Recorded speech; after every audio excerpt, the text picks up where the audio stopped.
Hi everyone, it's Ren here. I think today I might be making quite a few videos and I'll try to keep them a bit shorter than usual because for some reason I'm feeling inspired and I have energy, so I guess that's something to take advantage of, strike while the iron is hot. I'd like to talk about, in this video I'd like to talk about what an INFJ is mostly likely to mistype as in case they happen to be mistyped. I think this video was inspired by the type police that recently made a video on my own type and came to the conclusion that I was indeed INFJ, but they seemed to struggle a little bit at first, but they never indicated whether they were tempted to associate me with another type. So first of all, what are the possibilities of mistyping for INFJs, right? Well, I think that most of the time, the possibility is to mistype as an intuitive.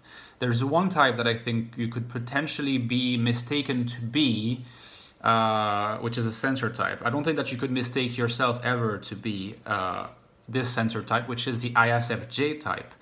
And I think that the reason why you cannot mistake yourself to be an ISFJ is simply because although there are like those three letters in common on paper, SI, the dominant function of an ISFJ, introverted sensing, which is geared towards order, hierarchy, pre-established patterns, is just so anathema to the INFJ style. I mean, like INFJs usually have pretty bad SI. This is my case because NI, the introverted intuition, which is the dominant function of an INFJ, is simply the opposite in many respects of introverted sensing. NI is free-floating and perceives insights. It is not very respectful of pre-established order. It creates its own orders. It perceives and synthesizes its own new kinds of patterns, which is why an INFJ often has a very, very creative and very idiosyncratic mind, which you might not immediately notice if you don't know the INFJ well, and what you perceive to begin with is just the FE manifestation, which is the more social manifestation, in the absence of an in-depth conversation in which the NI would, and the TI, but ISFJs also have TI, but the NI would become obvious. And so if an INFJ works somewhere, say, or is part of a group of friends and they are extremely shy, such that it's hard to sort of have a conversation to start with, or they will mostly seem to be quite nice and agreeable, well, you'll mostly notice the FE, right? Perhaps a bit of the TI, but maybe the NI will not be immediately obvious. I think in most cases it is obvious, but you never know. Like maybe initially an INFJ could be mistaken for an ISFJ. I think quite unlikely, but that's the only sensor type I could think of. And not mistyping for oneself, but by others. As regards the intuitive types, I think that INFJs tend to be mistaken for, sometimes, they can be mistaken for a few things actually. They can be mistyped as ENFJs, they can be mistyped as ENFPs, they can be mistyped as INFPs, but also then as INTPs and INTJs. So you're going to think, well, okay, so what are the intuitive types that the INFJ is unlikely to be mistyped as? Well, apparently it seems that it's very rare for an INFJ to be mistyped as an ENTP or an ENTJ. So maybe let's not cover those types because that's just something that doesn't happen. Probably because ENTPs and ENTJs tend to be more sort of clearly extroverted, too extroverted for being mistyped as INFJs. But maybe we could look at the types that they are mistyped as, and I think can mistype themselves as well, one after the other, so that if that's something that you consider, you're hesitating between a type and INFJ, if that's one of those types, I think that it could be something to ponder further, because there are clearly cases, and I've known people in almost every case where there was at some point or other on uncertainty regarding whether they were that type or INFJ. ENFJ, well, quite simply because ENFJs and INFJs have the exact same functions. They both have NI, FE, TI, and SE, except that they don't have them in the same order. The ENFJ has FE coming first as the dominant, NI coming as the auxiliary, SE coming as the tertiary, and TI coming as the inferior. But it's enough for an ENFJ to be either for an ENFJ to be a very kind of intuitive and rational type and not the most kind of extrovert kind of ENFJ, which is a tough thing because ENFJs, by definition of being an extroverted judges, are very extroverted, and this is usually enough of a giveaway. But in rare cases, you might have a slightly less extroverted ENFJ, maybe a little bit more insecure ENFJ who, or an ENFJ, like I said, intuitive, very rational. And conversely, you could have the example of an INFJ who happens to be very, very extroverted, on the spectrum of introversion, leaning towards like the limit at which extroversion begins, if you like. And I think a good case of that is Jordan Peterson. It's hard to tell whether he is an INFJ or an ENFJ.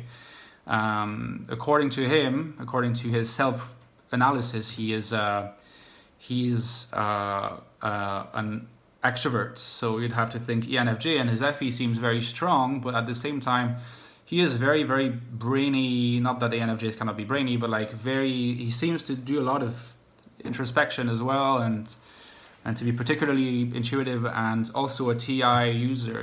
He doesn't have the TI of someone who's a TI inferior, and yet that could be also because he is an ENFJ with a very high IQ, and that drives up the TI, So he's an example, and that just to illustrate. Now, another type that I mentioned is the ENFP. The reason why I think it's possible for an ENFJ to be mistaken for an ENFP is that, well, first of all, INFJs are the most extroverted introverts in general, whereas the ENFPs are the most introverted extroverts a lot of the time, despite their reputation. There's a lot of ENFPs who are not particularly extroverted, even though they are ENFPs. The reason being that the perception, the NE, the NE function is typically it's a perceptive form of extroversion, so it perceives things in the environment in an extroverted manner, but it doesn't express itself socially. The ENFP will be social and will be driven toward others primarily because they will want to sort of test their NE insights by getting feedback from the other people that can give them, like through brainstorming, they can give them feedback on their ideas. That's what NE needs. The external environment, and in the external environment there happens to be people, and so they are extroverted almost as a result of perceiving the environment in this kind of external fashion. But if the auxiliary of an ENFP, the auxiliary function is introverted feeling, and that tends to be a very introspective function. It promotes a great deal of emotional intelligence and introspection, and if that's very developed for an ENFP, if the ENFP is an F subtype, they could come across quite introverted despite having an extroverted dominant function. Now, an INFJ who is somewhat extroverted, but at the same time very comfortable in their NI and comfortable in expressing their NI insights, they're going to come across a little spacey and a little strange. And oftentimes the cliche about kind of extroverted, a bit strange in their insights when they share them is the ENFP, because it's like you're sharing your insights or you're sharing your perception, which is very it's N dominant in both cases. But in fact, what people are seeing is not NE, but it's NI being made very visible via FE. But NI made very visible via FE, or NE sort of tempered a little bit by FI. Sometimes it's not so easy to tell them apart. That's the reason I think why it can be possible to be mistyped. Either as an ENFP when you're INFJ or the reverse. So let me see. So I talked about the ENFJ, I talked about the ENFP, talked about the ISFJ. So, well, in the case of the INFP, which is perhaps like the most common mistype. I think that actually, paradoxically, perhaps an INFP, mistyping as INFP for an INFJ is a bit more superficial than like ENFP. I think an INFJ is almost more likely to be mistyped for an ENFP than an INFP, simply because INFP is, by virtue of being dominant introverted feelers, they are very clearly introverted. Like, it's rare for an INFP to cast doubts as regards whether they might be extroverted. Whereas it's possible for an INFJ, and often that's enough of a telltale sign. And simply because an INFJ is gonna manifest FE, and an INFP is gonna manifest FI. And like FI, if you understand how FI manifests itself, it's not so difficult, I think, if you're very familiar with the functions, to tell them apart.